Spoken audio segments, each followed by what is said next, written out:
नमस्कार। कार्यक्रम कानुनका कुरामा यहाँलाई हार्दिक स्वागत छ। कानुन न्याय तथा संसदीय मामिला मन्त्रालय र नेपाल टेलिभिजनको संयुक्त प्रस्तुति कार्यक्रम कानुनका कुरामा हामीले कानुनका विविध पक्षमा छलफल गर्ने गरेका छौँ। प्रत्येक 15 दिनमा प्रसारण हुने यस कार्यक्रमको आजको श्रृङ्खलामा गोपनीयताको हक सम्बन्धी कानुनका विषयमा कुरा गर्नेछौँ। नेपालको संविधानले गोपनीयताको हक सम्बन्धी व्यवस्था गरेको छ र सोही अनुसार वैयक्तिक गोपनीयता सम्बन्धी ऐन 2075 जारी भएको छ। यो ऐन जारी गर्नुको मुख्य उद्देश्य के हो? यस ऐनमा कस्ता खालका प्रावधान समेटिएका छन्? आज हामी यी लगायतका विषयमा छलफल गर्नेछौँ। हामीसँग हुनुहुन्छ नेपाल कानुन आयोगका उपाध्यक्ष भेषराज शर्मा। यहाँलाई स्वागत छ। धन्यवाद। नमस्कार। नेपालको संविधानको मौलिक हकमै गोपनीयताको हक सम्बन्धी व्यवस्था गरिएको छ र सोही अनुसार 2075 सालमा वैयक्तिक गोपनीयता सम्बन्धी ऐन जारी गरियो। खास गोपनीयता या वैयक्तिक गोपनीयता भनेको के हो? हजुर, धन्यवाद। खासमा यो वैयक्तिक गोपनीयता भन्दाखेरि हामीले पर्सनल प्राइभेसी भन्ने रूपमा बुझ्छौँ र विभिन्न देशहरूले पनि व्यक्तिको वैयक्तिक गोपनीयता, यहाँनिर हामीले बुझ्नुपर्ने विषय के छ भने सार्वजनिक सूचना र व्यक्तिका वैयक्तिक सूचना, यी दुईटा बीच फरक छुट्याउनुपर्छ। सार्वजनिक निकायमा रहेका सूचना प्रवाह गर्ने एउटा व्यवस्था हुन्छ, त्यसको पनि केही सर्टेन गोपनीयताहरू त हुन्छन्।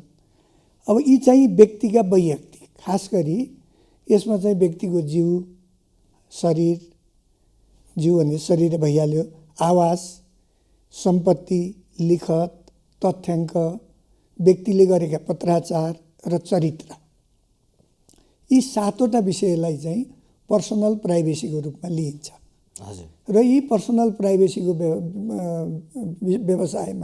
विषयमा खास गरिकन कस्तो अवस्थामा यी सूचनाहरू प्रवाह हुन्छन्, सामान्य अवस्थामा यी सूचना प्रवाह हुन्छन् कि हुँदैन, यो ऐनले गरेको मुख्य व्यवस्था हो। यो व्यवस्था गर्दा यसले फोकस 3टा कुरामा गर्यो। एउटा यी अहिले उल्लेखित 7वटा विषयमा वैयक्तिक गोपनीयता कायम गर्ने। अर्को, कुनै सार्वजनिक निकायले सूचना प्रवाह गर्दा पनि यी विषयमा यो ऐनमा आधारित रहेर गर्ने र एउटा मर्यादित जीवन स्तर व्यतीत गर्ने, यो यसको मुख्य उद्देश्य हो। र यो उद्देश्य प्राप्तिको लागि यो ऐनमा यसलाई कसरी प्रोटेक्ट गर्ने भन्ने विभिन्न व्यवस्थाहरू भए। र यहीँनिर मैले एउटा निवेदन के गर्छु भने जुनसुकै अवस्थामा पनि यी सबै कुरा अनतिक्रम्य हुने होइन। हजुर। त्यसै हुनाले वैयक्तिक गोपनीयताको हकमै केही खास अवस्थाहरू छन्। ती अवस्थामा यी शरीरको गोपनीयता पनि त सधैँ सबै अवस्थामा त कहाँ रहन्छ र? शारीरिक परीक्षण गर्नु पर्यो, शरीरको खानतलासी गर्नु पर्यो। हजुर। त्यस्तो अवस्थामा त्यो अधिकार प्राप्त निकायले कारवाही गर्दाको अवस्थामा गोप्य रहन्न। तर अब सामान्य अवस्थामा अनधिकृत रूपमा त्यो व्यक्तिको त्यो गोपनीयता रहन्छ। विगतदेखि मौलिक हकका रूपमा यसलाई लिए पनि यो कानुन या यसको ऐन चाहिँ बनेको थिएन। अहिले 2075 सालमा आएर यो ऐन बन्नुको या बनाउनुको मुख्य उद्देश्य या कारण के हो? यो खासमा के हो भने 2047 सालदेखि नै पर्सनल प्राइभेसी हुन्छ भन्ने फन्डामेन्टल राइट्सको रूपमा व्यवस्थित भयो। तर त्यो बेलाका संविधानले 47को संविधान र 2063 को संविधानले पनि फन्डामेन्टल राइट्सका विषयका कानुनहरू कति अवधिभित्र बनाइसक्नुपर्छ व्यवस्था भएको थिएन। अहिले नेपालको संविधानले 3 वर्षभित्र फन्डामेन्टल राइट्ससँग सम्बद्ध कानुनहरू बनिसक्नुपर्ने भन्ने व्यवस्था गर्यो। एउटा यो पनि हो। र अर्को के हो भन्नुहुन्छ भने 47 र 63 का ती व्यवस्थाहरूलाई पनि प्रचलित कानुनले कुनै न कुनै रूपमा केही रूपमा सम्बोधन गरेका थिए। जस्तो हामीले प्रमाण ऐन हेऱ्यौँ भने प्रमाण ऐनमा लोग्ने स्वास्नीको बीचको कुरा प्रकट गर्न नहुने, चरित्रको विषयमा चरित्रमै प्रश्न उठे बाहेक प्रमाणमा नलाग्ने, त्यही लिखतहरूको गोपनीयता कायम गर्ने ऐन, भ्रष्टाचार निवारण ऐन, आरोप नलागेसम्म व्यक्ति बेकसुरै हुन्छ भन्ने किसिमको कुराहरू, छिटफुट ऐनहरूमा बालबालिका सम्बन्धी ऐनमा जस्तो बन्द इजलासका कुरा, हुन त कोर्टमा त ओपनली हुनुपर्ने हो, तर अब खास गरी महिला हिंसाका कुरा, घरेलु हिंसाका विषय, बालबालिकाहरू पीडित भएका विषय, यस्तोमा चाहिँ आम रूपमा ती कुराहरू प्रसारित नहुन् भनेर बन्द इजलासको यी कुराहरू पहिले पनि थिए, तर छुट्टै कानुनको आवश्यकता थियो जसले यी 7वटा कुरालाई समेटेर डिटेलमा कानुनी व्यवस्था गरोस्। त्यो अहिले पुरा भयो। हजुर, यो कुनै पनि व्यक्तिको शारीरिक र निजी जीवनको गोपनीयता को कुरा पनि यो ऐनमा व्यवस्था गरिएको छ। ती भित्र चाहिँ कस्ता कस्ता कुराहरू पर्छन्? शारीरिक र निजी जीवन भन्नाले जस्तो मान्छेको शरीर कस्तो छ हैन, शरीरको चाहिने शरीरमा विभिन्न किसिमको अब भनौँ बनोटको हिसाबले ऊ राम्रो पनि होला नराम्रो पनि होला, यो चित्रण गर्न पाइएन। हजुर, त्यो बारेमा र शरीर कस्तो छ भनेर शरीरको खानतलासी लिने कुरा खास हैन, त्यो खानतलासी लिने कुरा पनि अनधिकृत रूपमा पाइएन। शरीरको हकमा खास गरी खानतलासी प्रमुख प्रधान विषय हो व्यक्तिको शरीरको। अब यसमा आवासको कुरा पनि आउँछ।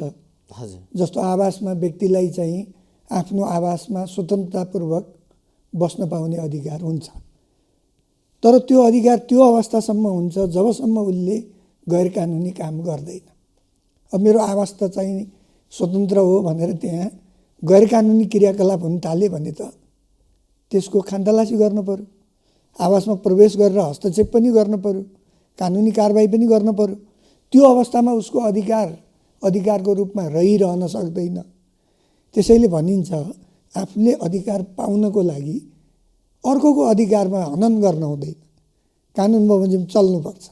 भनेपछि कुनै व्यक्तिको यो यसलाई जस्तो आवासको अधिकार भयो, यो शरीरको भयो हैन, यी लगायतका कुराहरूलाई चाहिँ अनतिक्रम्य भन्न चाहिँ मान्न सकिन्न।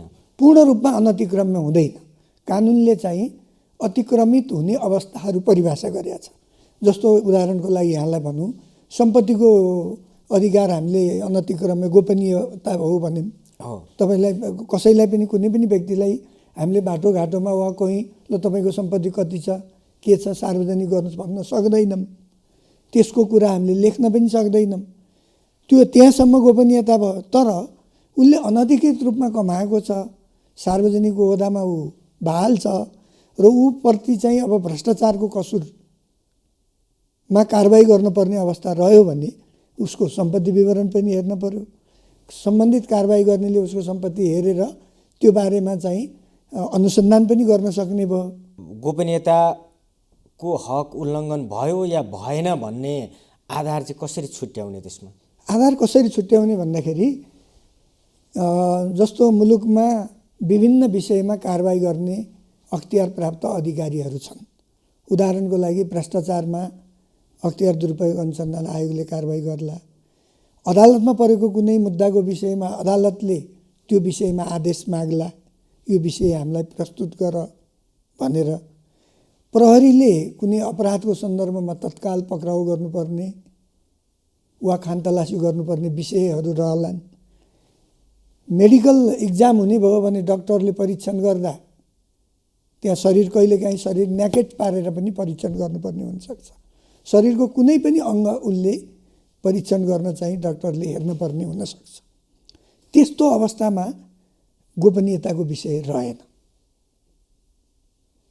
तर त्यसमा पनि पूर्व स्वीकृति लिनुपर्ने पूर्व स्वीकृति अनिवार्य। हजुर, पूर्व स्वीकृति कहाँनिर भन्नुहुन्छ भने मेडिकल इक्जाममा पूर्व स्वीकृति आवश्यक हुन्छ। हजुर, हैन। अब खानतलासी लिने वा आवासमा प्रवेश गर्ने कुरामा जानकारी दिइन्छ। पूर्व स्वीकृति नहुन पनि सक्छ, किनभने यो त अपराधको अनुसन्धानको विषय हो। त्यस्तोमा चाहिँ प्रहरीले जानकारी दिएर त्यो रोभरमा राख्नुपर्ने व्यक्तिहरूलाई राखेर खानतलासी लिन सक्छ। जस्तो चरित्रकै विषय यहाँ प्रसङ्ग उठाउँ, चरित्र सामान्य रूपमा फलानु यस्तो यो यस्तो भनेर टिका टिप्पणी गर्न पाउने अधिकार हुन्न। तर कसैको चरित्र नै यस्तो नराम्रो छ भन्ने चाहिँ एउटा सार्वजनिक रूपमा उजागर भएर त्यसबारेमा कारबाही गर्नुपर्ने भयो भने त्यो त निर्णय गर्नुपर्ने बुँदामा रहन्छ। त्यस अवस्थामा प्रमाण पनि बुझ्नु पर्यो। अब त्यो गोप्य रहेन। त्यसो हुनाले आफू मर्यादामा रहेसम्म र अरूको हकलाई उल्लङ्घन नगरेको अवस्था र सार्वजनिक रूपमा प्रभाव नपारेको अवस्था, ती दुईटा अवस्थासम्म उसको अनतिक्रम्य हुन्छ। हजुर। अन्यथा यसमा अतिक्रम्यता हुँदै नहुने भन्ने चाहिँ होइन। अब यो ऐनमा चाहिँ यो व्यक्तिको गोपनीयताको मात्रै कुरा गरिएको छ या व्यक्तिको, परिवारको या चाहिँ एउटा समाजको त्यस्तो पनि कुनै गोपनीयताका विषयहरू हुन सक्छन्, ती कुरा पनि यसमा समेटिएको छ? हजुर, परिवारको पनि हुन्छ। परिवारमा चाहिँ विखण्डन नहोस्, कसैको दाम्पत्य सम्बन्धको विषयको कुरो हुनसक्छ, घर परिवारमा रहेको पारिवारिक एकाकारको विषयहरू हुनसक्छ। यस्तोमा पनि जस्तो परिवारभित्र कुनै सामान्य झगडा होला, त्यो भनाभन पनि केही भएको होला, ती परिवारभित्रका विषय भए ती कुरालाई बाहिर अर्कोले ल्याउने अधिकार हुँदैन। तर कहिलेकाहीँ परिवारभित्रै त्यसै विषयमा मुद्दाको उठान पनि हुन्छ। पति पत्नी बीच सम्बन्ध विच्छेदका विषयहरू हुन्छन्। त्यहाँनिर चाहिँ उसले खान लाउन नदिएको, कुटपिट गरेको चारित्रिक प्रश्नहरू पनि त्यहाँ समावेश भएका हुन्छन्। त्यस अवस्थामा त अवश्य पनि कारबाही गर्ने निकायले प्रमाण बुझ्नुपर्छ, गोप्य रहँदैन। हजुर। सामान्य अवस्थामा यी गोप्य रहन्छन् र एक अर्काको अनुमति बिना पति पत्नीको कुरा पनि प्रकट गर्न पाउँदैन र प्रकट गरिहालेको अवस्थामा पनि हाम्रो प्रमाण ऐन 2031ले प्रमाणमा लिन मिल्दैन। यसरी व्यवस्थित हुन्छ। हजुर, कसैले चाहिँ गोपनीयताको, आफ्नो गोपनीयताको हक हो, गोपनीयताका विषयहरू हुन्, तर ती विषयलाई कसैले सार्वजनिक गर्यो भने त्यस्ता कुरा अर्काले अभिव्यक्त गर्न सक्छ कि सक्दैन? स्वयं सार्वजनिक गरेको विषय। हजुर, ठिक भन्नु। स्वयं सार्वजनिक गर्न पाइन्छ। जस्तो कसैले मेरो सम्पत्ति म सार्वजनिक गर्छु भनेर सार्वजनिक ओहदामा रहेकोले गर्यो भने, जस्तो हामी यहाँ चलन पनि छ, खास गरी मन्त्री परिषद नयाँ गठन हुने बित्तिकै विभिन्न मन्त्रीज्यूहरूको सम्पत्ति सार्वजनिक गर्ने प्रचलन छ। त्यो कानुनमा भन्दा पनि प्रचलनमा छ। अब आफैले स्वतस्फूर्त रूपमा आफ्ना यी गोप्य राख्ने विषयका कुरा प्रकट गर्छ भने त्यसमा अर्कोले फेरि भन्नलाई आपत्ति भएन। उदाहरणको लागि म भन्छु, कुनै व्यक्तिले मलाई HIV एड्स छ भनेर भन्यो भने उसले भनिसकेपछि उसलाई HIV एड्स रहेछ भनेर भन्न पाइयो। त्यो चाहिँ यो ऐनको बर्खिलाप भएन। तर उसको यो सार्वजनिक नहुँदासम्म, उसले अनुमति नदिएको अवस्थासम्म फलानालाई यस्तो छ है भनेर भन्न पाइयो। एउटा प्रयोजनका लागि कुनै तथ्याङ्क या तथ्य लिएको छ भने अर्कोमा प्रयोग गर्न पाइँदैन। राज्यले कुनै विषयमा एउटा केही अनुसन्धान, रिसर्च गर्यो र त्यसमा एउटा कुनै पनि प्रपोजका लागि गरेको थियो, तर त्यसैलाई अर्को कुनै उद्देश्यमा प्रयोग गर्न राज्यले पाउँछ कि पाउँदैन? अब उचित उद्देश्य छ भने पाउँछ। तर जस्तो उचित र अनुचित भनेर छुट्याउने, उचित र अनुचित भनेको कस्तो भने, जस्तो रोगहरू के रहेछ भनेर अनुसन्धान गर्यो, त्यसको मेडिसिनको अथवा त्यसको रोकथामको लागि मानव नेपालका 77 जिल्लामा कुनै जिल्लामा खास प्रकृतिको चाहिँ प्रकोप भयो रोग भने त्यहाँ त डिफ्रेन्ट ट्रिटमेन्ट चाहियो नि, होइन? हुनसक्छ HIV प्रभावितै कुनै जिल्ला एकदम इफेक्टिभ छ अरे। अब त्यो जिल्लामा चाहिँ HIV रोकथामको लागि विशेष कार्यक्रम वा विशेष परियोजना चाहियो भन्यो भने त पायो नि। त्यो ढङ्गले हेर्नुपर्छ।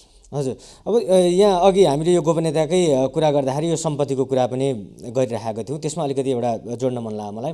जस्तो सार्वजनिक ओहदामा बसेका व्यक्तिको सम्पत्तिको बारेमा धेरैको चासो हुने गर्छ। हजुर, पब्लिकको पनि। कसैले त स्वेच्छाले चाहिँ सार्वजनिक गरेका हुन्छन्, जस्तो सामान्यतया मन्त्रीहरूले अहिले गर्ने प्रचलन एउटा छ भन्नुभयो यहाँले पनि। अरू व्यक्तिहरूले पनि त्यसै गरी सार्वजनिक गरेनन्, तर मिडियाले उनीहरूको सम्पत्ति यति रहेछ है भनेर खोजेर केही गरी सार्वजनिक गरे भने त्यस्तो आधारमा के हुन्छ? अब सार्वजनिक व्यक्तिले नगरेसम्म सार्वजनिक गर्न चाहिँ पाइँदैन। यो सार्वजनिक गर्न हुने अवस्था एउटै हो, त्यो के भने त्यो व्यक्तिलाई भ्रष्टाचारको कसुर लाग्यो, अभियोग लाग्यो, छानबिन भयो, अख्तियार दुरुपयोग अनुसन्धान आयोगले त मागेरै हेर्न सक्ने भयो र अब सार्वजनिक ओहदामा बस्ने व्यक्तिले सम्पत्ति विवरण प्रत्येक वर्ष बुझाउनु पनि पर्छ। त्यो रेकर्ड त हामीसँग छ। त्यो रेकर्ड सामान्यतया गोप्य हुन्छ। जब त्यो माथि चाहिँ नि प्रश्न उठ्छ, त्यो सम्बन्धित निकायले त्यसलाई खोलेर हेर्न सक्छ र हेरेर जब कारबाही चलाउँछ, मुद्दा चलाउँछ भनौँ, त्यसपछि त सार्वजनिक। तर त्यो मुद्दा चल्नुभन्दा या कारबाही गर्नुभन्दा अगाडि नै त्यस्ता कुरा बाहिर आए भने? त्यस्ता कुरा चाहिँ के भने अनुसन्धानको सिलसिलामा कहिलेकाहीँ फलानालाई अनुसन्धान भएको छ भनेर नाम आइसकेपछि त्यो बारेमा यो पनि यस्तो छ भनेर कुनै एउटा सूचना दिने किसिमले लिँदाखेरि त्यसलाई साह्रै नकारात्मक रूपमा लिनुपर्ने हुँदैन, होइन। तर व्यक्तिको बारेमा कुनै प्रश्न नै नउठिकन फलानाको सम्पत्ति यति भनियो भने चाहिँ त्यो यो ऐनको विपरीतै हुन्छ। हजुर, भनेपछि कुनै पनि व्यक्तिको चरित्रका विषयमा पनि कुनै टिका टिप्पणी गर्न पाइएन। टिका टिप्पणी गर्न पाइएन। तर चरित्रकै प्रश्न चाहिँ उसको चरित्र यस्तो रहेछ जुन चाहिँ कानुन प्रतिकूलको चरित्र छ भने त त्यो त कारबाहीको विषय भयो। तर कानुन प्रतिकूलको हो या अनुकूलको हो भन्ने चाहिँ त्यतिकै टिप्पणी गर्न त त्यो पनि त मिलेन। निर्णय नै त भएन। तर के भने चरित्र मानम, एउटा उदाहरणको लागि भनौँ, सार्वजनिक ठाउँमा उसले अश्लील व्यवहार गर्यो, अभद्र व्यवहार गर्यो, अथवा महिला प्रति कुनै पुरुषले हातपात, कुटपिटै त नभनौँ, सामान्य हातपिट अथवा अलिकति नेगेटिभ हिसाबले हेरेसमेन्टको अवस्था सिर्जना गर्यो भने त्यस्तो अवस्थामा त पाइयो। किनभने त्यो त गल्ती उसले गरिसक्यो, उसको चरित्र ठिक रहेनछ भन्न पाइयो। स्वाभाविक रूपमा सामान्य अवस्थामा मात्रै यो प्रोटेक्सन गरियो। हजुर, जति अब यो गोपनीयताको जुन वैयक्तिक गोपनीयता सम्बन्धी ऐनको ड्राफ्ट बनाउँदाखेरि यहाँ पनि प्रत्यक्ष संलग्न हुनुहुन्छ त्यसमा। हजुर। र त्यति बेला यो ऐनका विभिन्न प्रावधानका विषयमा प्रश्नहरू पनि उठेका थिए। हजुर। र ती बाहिरबाट जसरी प्रश्नहरू केही उठेका थिए, अनुचित छन्, यस्ता विषयहरू राख्नु हुँदैन भन्ने कुरा पनि आएका थिए, र ती आवाजहरूलाई यहाँहरूले कसरी यो ऐनमा समेट्नुभयो? खास गरी के भन्नुहुन्छ भने राम्रो प्रश्न उठाउनु भयो। हामीले खास यो नेपाल कानुन आयोगले मसौदा गर्यो प्रारम्भिक रूपमा। त्यो क्रममा हामीले स्टेक होल्डरहरूसँग, पत्रकार साथीहरू, न्यायाधीशहरू, वकिलहरू, समाजका अरू प्रबुद्ध वर्ग, नागरिक समाज, सरकारका विभिन्न मन्त्रालयका प्रतिनिधिहरू सबै समक्ष हामीले कन्सल्टेसन गरेका थियौँ। र त्यो क्रममा स्वाभाविक रूपमा अब यसमा तस्बिर खिच्न नपाइने भन्ने पनि व्यवस्था छ। यही चरित्रका विषय पनि भए, सम्पत्तिका विषय पनि भए, तथ्याङ्कका विषय पनि भए। यी सबै त प्रकाशन नगर्दाखेरि, भन्न नपाइँदाखेरि यो त चाहिँ गोपनीयताको हक अलिकति सङ्कुचित पो हुन्छ कि भन्ने प्रश्न स्वाभाविक रूपमा उठेका हो।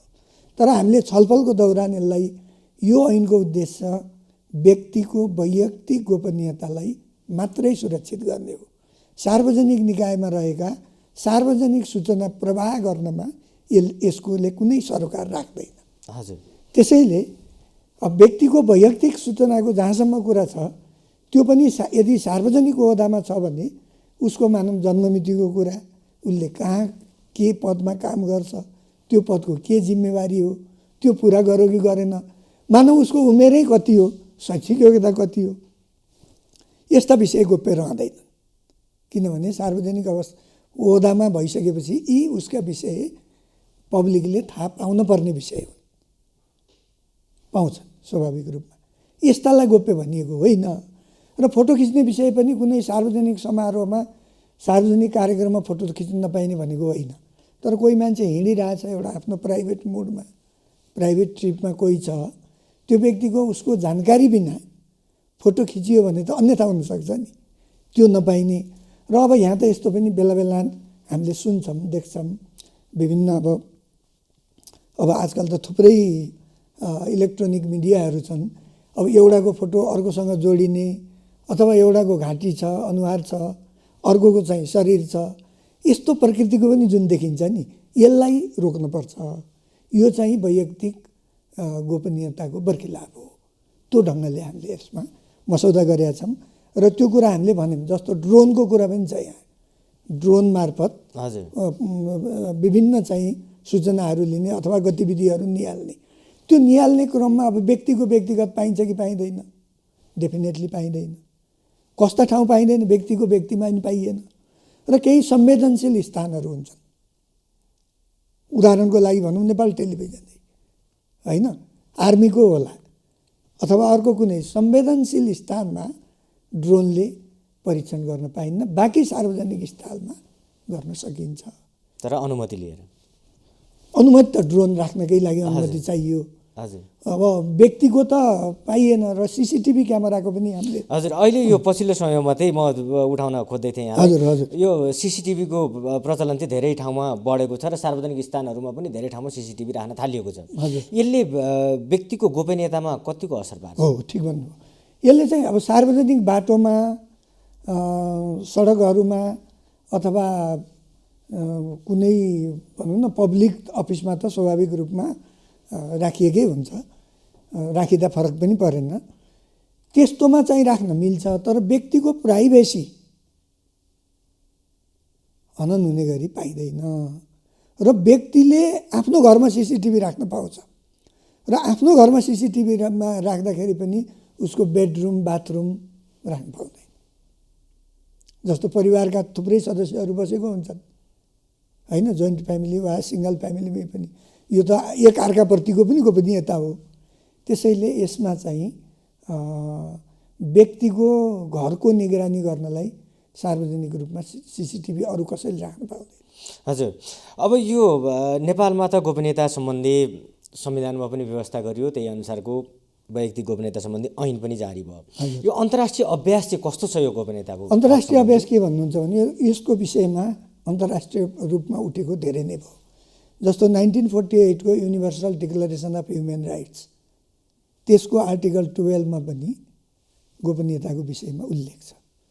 त्यस्तै International Covenant on Civil and Political Rights 1977, त्यसको आर्टिकल 17 ले पनि व्यक्तिको गोपनीयता राख्नुपर्छ है, वैयक्तिक गोपनीयता भनेको छ। त्यस्तै convention on the right of the child,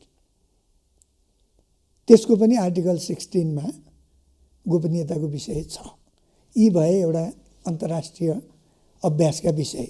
अब मुलुकहरूले यसलाई कसरी हेरे भन्दाखेरि चाहिँ नि धेरैजसो मुलुकले privacy act, personal privacy act, अब अमेरिकाको हेर्नुहुन्छ भने पर्सनल प्राइभेसी एक्ट, इन्डियामा पर्सनल प्राइभेसी एक्ट बिल 2011 मा तयार भएर छलफलकै क्रममा छ। अब कतिपय मुलुकहरूले चाहिँ खास गरी युरोपमा डाटा प्रोटेक्सन एक्ट, अब डाटा भन्दाखेरि पनि पर्सनल डाटा त्यो हेल्थको हो कि प्रोपर्टीको हो कि डकुमेन्टको हो कि उही हाम्रो जीव आवास लिखत तथ्याङ्क पत्राचार भने जस्तै करस्पोन्डेन्सको हो कि यो बारेमा डाटा प्रोटेक्सन एक्ट भनेर पनि साउथ अफ्रिकामा पनि छ।